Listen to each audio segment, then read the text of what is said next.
Welcome to our deep dive today.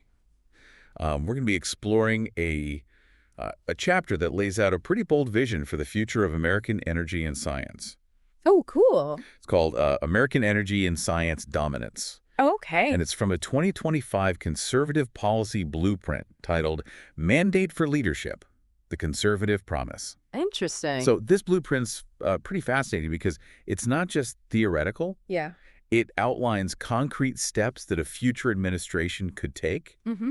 suggesting changes all the way down to individual offices within the Department of Energy. So, like, really in the weeds. Yeah, like really getting into the nitty-gritty. Wow. And get this, they even propose renaming and completely restructuring the Department of Energy. No way. We'll get to the juicy details in a bit, I promise. Okay. But first, a little background on the author. Okay. Bernard L. McNamee. All right. He's not just some armchair policy wonk. Right. He's a former commissioner of the Federal Energy Regulatory Commission, Oh, wow. or FERC. So he knows the ins and outs of energy regulation. So he's got some serious credentials. Yeah, exactly. Yeah. Having someone with his experience lay out these proposals lends them a lot of weight. For sure. For sure. It's not just a wish list. Yeah. It's a potential roadmap for action.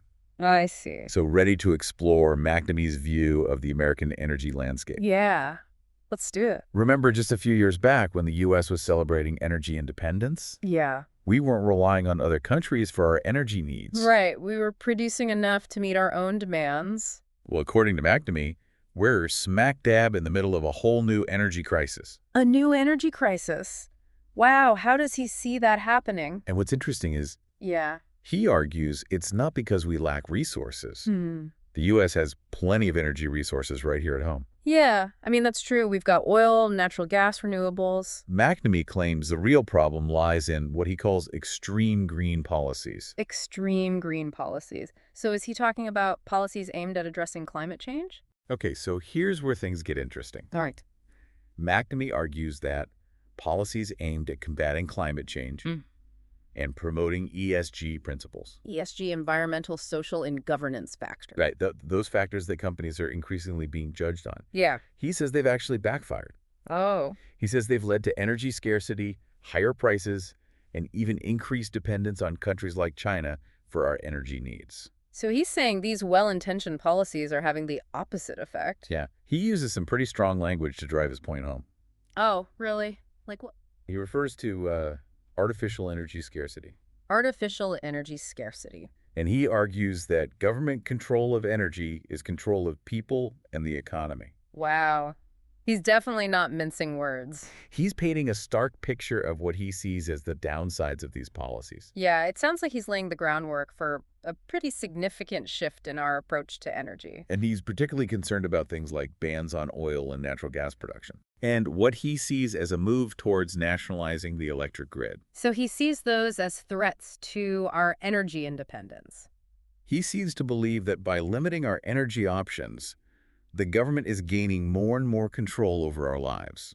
I see. So it's about freedom of choice, individual liberty, and he sees government overreach in the energy sector as a slippery slope towards controlling other aspects of our lives. Right, exactly. Interesting. He's also worried about increasing vulnerability to cyber attacks on our energy infrastructure Oh, yeah. That's a big one these days. from adversaries like China, Russia, and Iran. Right. We've seen those threats becoming more and more real. He points to incidents like the cyber attack on the Colonial Pipeline Right. That was a huge wake-up call for a lot of people. and the physical attack on electrical infrastructure in North Carolina Yeah, I remember that one. It caused widespread power outages. as evidence of just how vulnerable our energy systems are. It definitely highlighted the need for better security measures. So it seems like McNamee is setting the stage for a pretty dramatic shift in our approach to energy. It sounds like it. He's making the case for what he calls unleashing American energy dominance. But how exactly does he propose we do that? Well, the chapter lays out a whole range of policy goals, Right. but some of the key ones are promoting American energy security through access to abundant, reliable, and affordable energy. Sounds good so far. He also advocates for an all-of-the-above energy strategy. All of the above meaning? where we harness all of our resources, Wow. not just renewables. So he's not just pro-fossil fuels, he's pro-everything. That's right. He wants to repeal those big spending bills that subsidize renewable energy, Oh, interesting. arguing that we need to unleash private sector innovation Okay. instead of having the government pick winners and losers. So a free market approach to energy. Exactly. He also wants to end what he calls the war on oil and natural gas. War on oil and natural gas. That's pretty strong language. It is. He's making a clear statement about his priorities. So what does ending this war look like in practice? Well, he wants to allow individuals and businesses to freely choose their energy sources. Okay? So no mandates or restrictions. Right. Let the market decide. And of course, he emphasizes the importance of securing our energy infrastructure from those cyber attacks and physical threats we talked about earlier. Right. Making sure our energy systems are resilient and can withstand those kinds of attacks. It sounds like a pretty comprehensive approach. It does. He's covering a lot of ground. But let's get to that big shakeup we teased earlier. Oh, yeah. You're talking about the Department of Energy. What about this proposed name change? Get ready for it. Okay, I'm on the edge of my seat. McNamee suggests we rename it the Department of Energy Security and Advanced Science.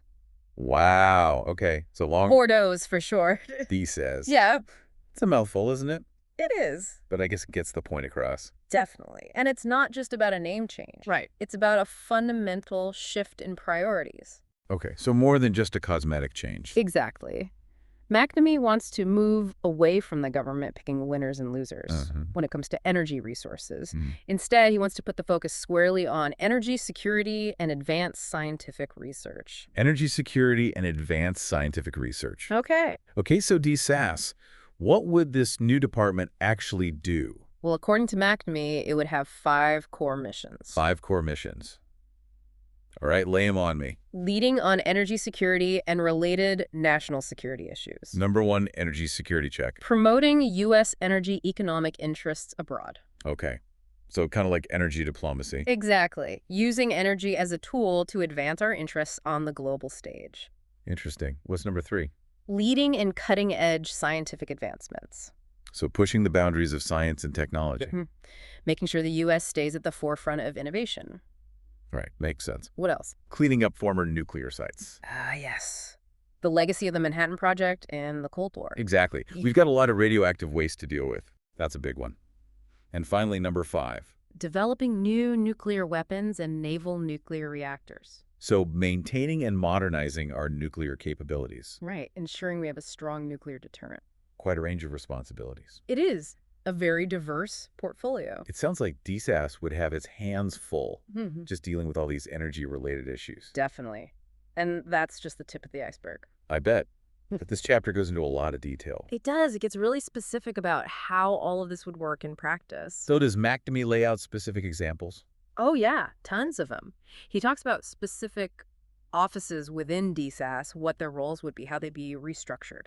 This is getting good. Yeah. We're going to have to dive into all those details. We are, but unfortunately, we're going to have to take a quick break. Of course.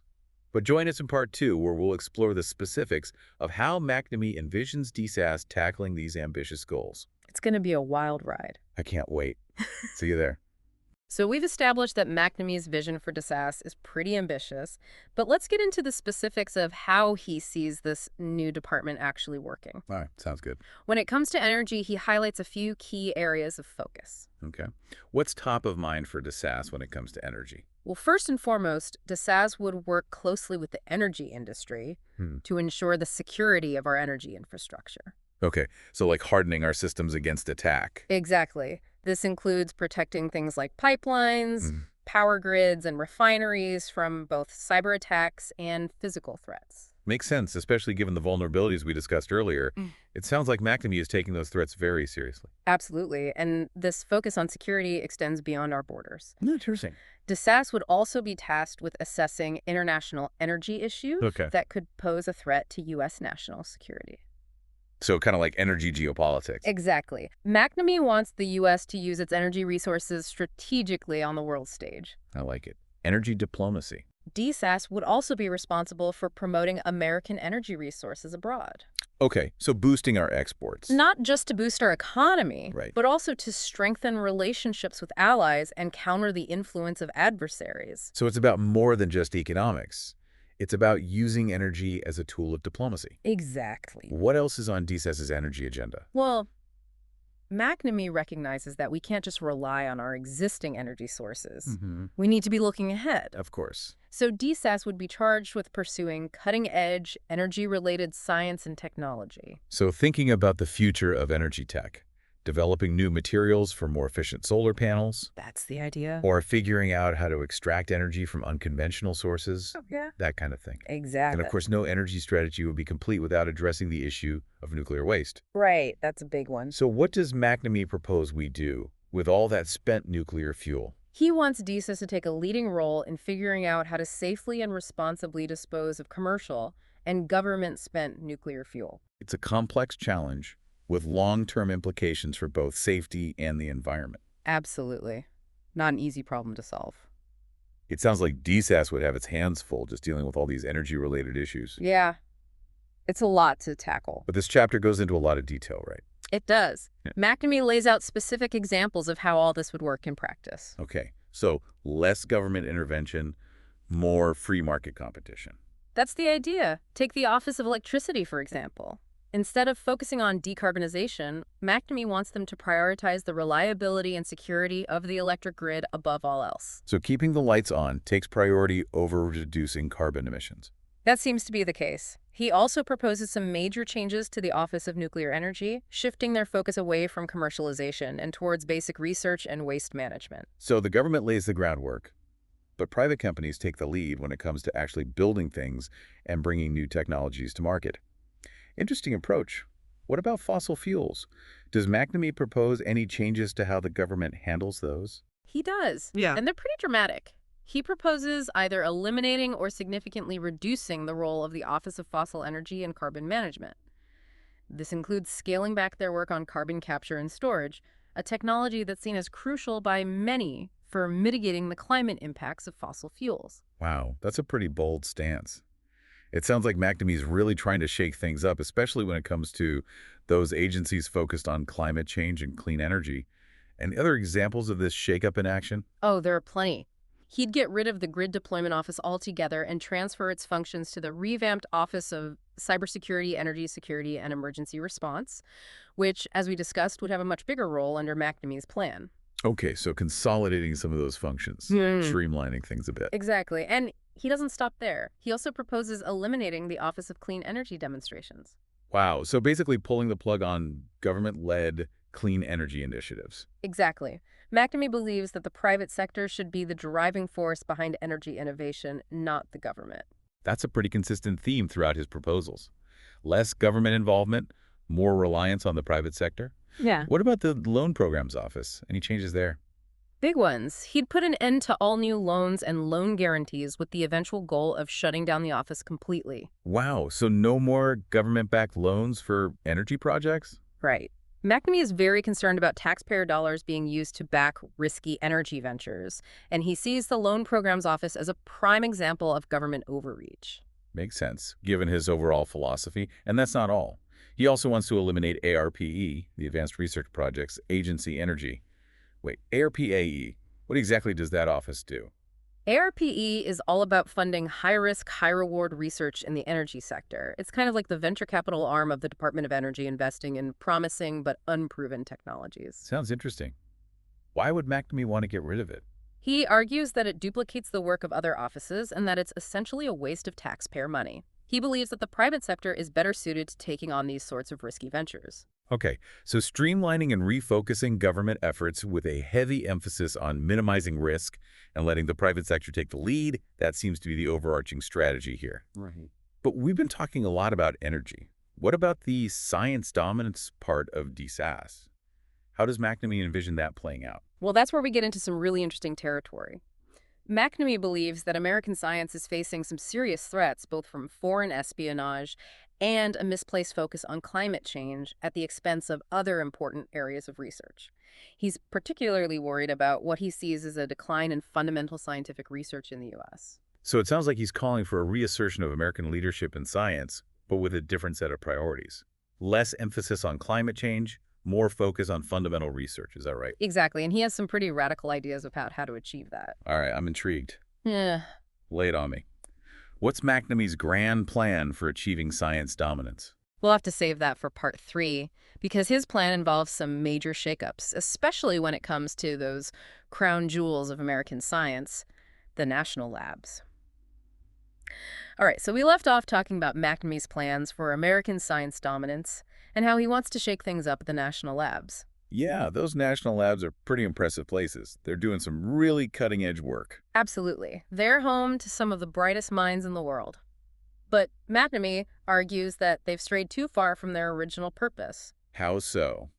What does he think they should be focusing on? He believes they've become too focused on commercializing technology. So instead of just making groundbreaking discoveries. Right. They're spending too much time trying to turn those discoveries into products and businesses. And McNamee doesn't think that's their role. He believes that the private sector is better suited to handle the commercialization of new technologies. So the national labs should stick to basic science research. Exactly.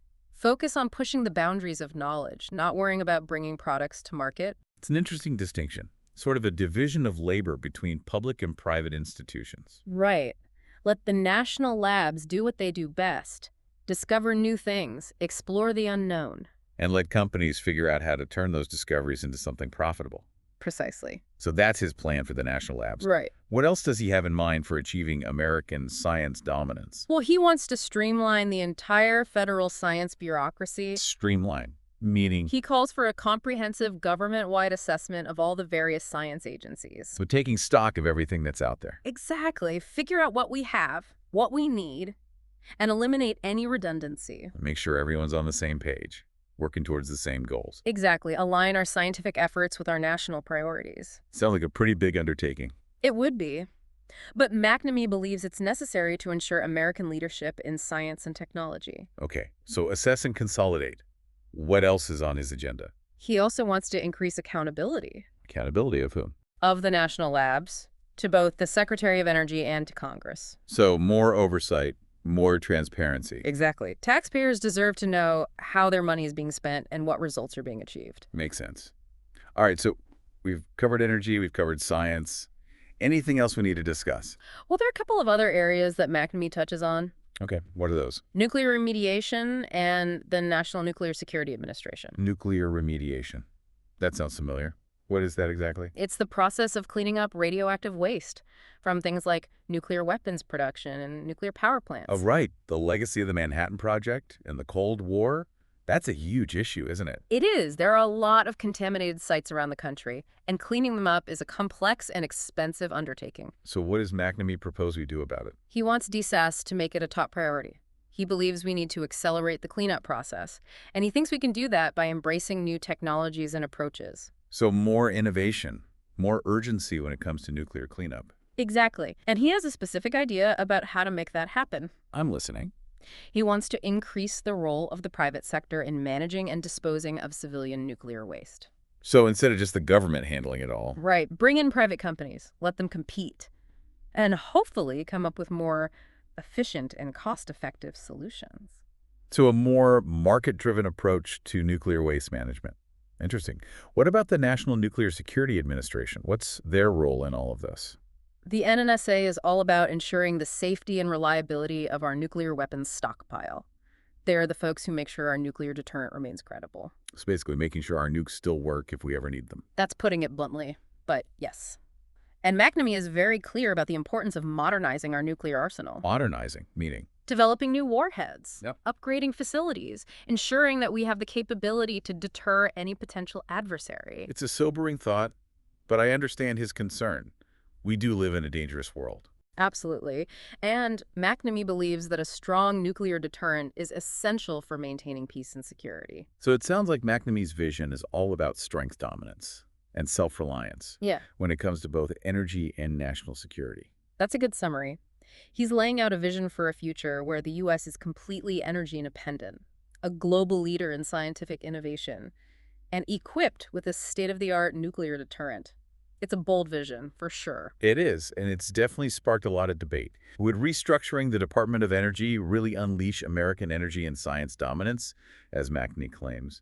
What unintended consequences might arise from such a dramatic shift in priorities? Those are good questions, ones that policymakers will have to grapple with if they decide to pursue any of these proposals. And what about the impact on everyday Americans? How would all of this affect our lives? That's another important consideration, one that deserves careful thought and analysis. Well, this has been a fascinating deep dive. We've explored a bold vision for the future of American energy and science, a vision that prioritizes security, innovation, and American leadership on the global stage. It's a vision that raises important questions about the role of government, the future of clean energy, and the best path forward for American science. As always, we encourage you to continue exploring these issues, reading diverse perspectives, and forming your own conclusions. Thanks for joining us on this journey. Until next time.